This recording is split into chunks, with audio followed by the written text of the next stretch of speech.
Welcome, listeners, to another spine-chilling episode of Deadscape Diaries. I'm your host, bringing you the eeriest, most unsettling tales from the darkest corners of our world. If you're new to the channel, make sure to hit that like button, subscribe, and ring the bell so you never miss a horrifying story. Tonight, we have something truly unsettling for you, a tale of mystery, lost souls, and a radio station that might not be as grounded in reality as it seems. Stay with me as we uncover the terrifying truth behind a late-night broadcast, a broadcast that may have reached far beyond the airwaves. This is the story of the last broadcast. It was just another quiet night in the station. The hum of the equipment and the soft clicks of my pen against paper were the only sounds in the dimly lit control room. I always liked these late-night shifts. The world outside felt like it had fallen into a deep slumber, and there I was, alone with my microphone and the few insomniacs who tuned in for voices in the dark, my midnight radio show. I leaned back in my chair, looking at the glowing control panel, and then turned my attention to the on-air light blinking in front of me. It was time to begin. "Good evening, everyone," I said into the mic, my voice carrying into the night. "You're listening to Voices in the Dark, with me, Ethan Malone. Tonight, we're diving into some of the creepiest, strangest stories you've ever heard. But first, I want to hear from you. What's keeping you up tonight? Call in, let's talk." I had a small group of loyal listeners, and most of them were regulars, the kind of folks who wanted to be spooked at 2 a.m. I took a sip of my coffee and settled in for what I hoped would be another uneventful shift. But it didn't take long for that calm to shatter. The phone rang. It wasn't unusual for someone to call in. People often liked to share their own strange experiences, or just chat for a bit. I picked up the receiver, ready for the usual small talk. "Hello, Voices in the Dark. You're on the air. What's on your mind?" There was a pause, and then the voice on the other end sent a chill down my spine. It wasn't clear at first, just a static-filled whisper, but the words came through slowly, as though the speaker was struggling to form them. "Help me, please. I'm trapped." I froze, my hand hovering over the control board.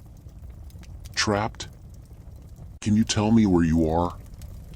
The caller didn't answer immediately, but then their voice came back, quieter this time, more urgent. "I'm stuck, in between. You don't understand. It's not real, none of it. Please, help." I looked at the clock. It was only 1:30 a.m., but I could already feel the hairs on the back of my neck standing up. The voice was distorted, as if it were coming from far away, or maybe from a place I couldn't see. "All right, I'm here to help. Can you give me a location, anything that might help us understand what's going on?" I asked, trying to keep my tone calm. But then something strange happened. The voice crackled again, and I swear I heard my own name. "You don't know, it's the station. It's always been here. You've been here before, haven't you?" My blood ran cold. The station? I glanced around the room, my gaze catching the familiar surroundings, the microphone, the soundboard, the desk where I'd spent countless nights. I had never heard anything like this before. I tried to shake off the discomfort and pressed on. "Who is this?"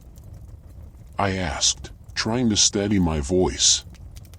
"Tell me your name." The call went silent for a beat, and then the voice whispered again. I can't.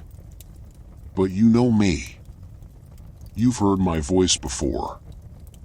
My heart skipped a beat. How could they know that? I'd never heard them before, and I was sure I hadn't spoken to anyone like this. I glanced down at the phone line, but the connection was still live. "Tell me what's going on," I urged, but all I got in return was a violent burst of static. The call ended abruptly. I sat there, staring at the phone, my pulse racing. Could it have been a prank? A bad connection? But there was something in the caller's voice, something real, something that felt far too urgent to dismiss. Before I could process it further, the phone rang again. I didn't hesitate this time. I picked it up quickly, eager to get some answers. Voices in the dark. Ethan Malone speaking. This time, the voice was more frantic, garbled by static. "Ethan, listen to me. I'm right here. You have to help me, please." "Where are you?" I asked, my voice trembling. "What do you need me to do?" I'm not supposed to be here. You have to make it stop. The signal, it's spreading. The time is breaking apart, the walls are closing in." The voice broke off into muffled sobs, and I was beginning to feel a sense of unease that I couldn't shake. My studio had always been quiet at night. No one else was supposed to be here, and certainly no one else could hear what was going on. Yet, the voice sounded so close. "Who are you? What's happening?" I asked, my breath hitching. "I'm not supposed to be here, but I have been. For a long time. It's the station, the explosion. When it was built," the voice trailed off, becoming more and more disjointed. My mind reeled. The station? The explosion? I had heard the stories, rumors of an accident during the construction of the building, something that happened years before I ever arrived. But I never thought it could be anything more than a tragedy, a piece of forgotten history. And yet, this caller seemed to know something about it, something I didn't. Suddenly, the connection dropped again, replaced by an eerie silence. My heart was pounding in my chest. I tried to ignore the feeling of dread that had settled in my gut, but things were getting stranger by the minute. The station's lights flickered. The equipment started glitching. I tried to adjust the frequency, but the dial kept spinning on its own, moving faster than I could catch it. I glanced around, but nothing seemed right. The shadows in the corners of the room stretched unnaturally, like they were alive, watching me. Then, I heard it. A whisper. Coming from the speakers. My own voice, but distorted, like a recording. "You've been here before. You've heard me." I froze, unable to move as the whisper echoed in the dark room. My own voice, but it wasn't me saying it. It was coming from somewhere else. I didn't know if I should run, scream, or just sit there in shock, but the air in the room was thickening, suffocating me.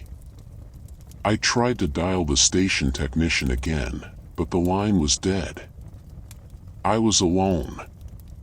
And yet, I wasn't. The caller returned, their voice low and ominous. "You're the key. You have to stop it.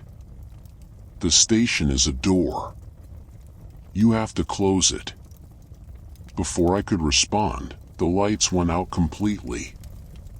The station's equipment sputtered and sparked, leaving me in total darkness. My heart raced. I could hear my own breathing, but something wasn't right. The sound of static grew louder, the air colder. I wasn't alone anymore. And then, I heard it, the voice, clearer than ever before. "You know me, Ethan. We've been here before." The clock on the wall began to spin in reverse, its hands moving at an impossible speed. The walls seemed to close in on me. Time was distorting, warping around me. The last thing I remember is the phone ringing one final time. The voice, my own voice, spoke again, but this time it wasn't me. "Help me." Thank you for tuning into Deadscape Diaries. I hope you'll join us again next time, but remember, sometimes, the voices we hear aren't always of this world. If you like this story, don't forget to like, subscribe, and ring the bell for more tales from the dark side.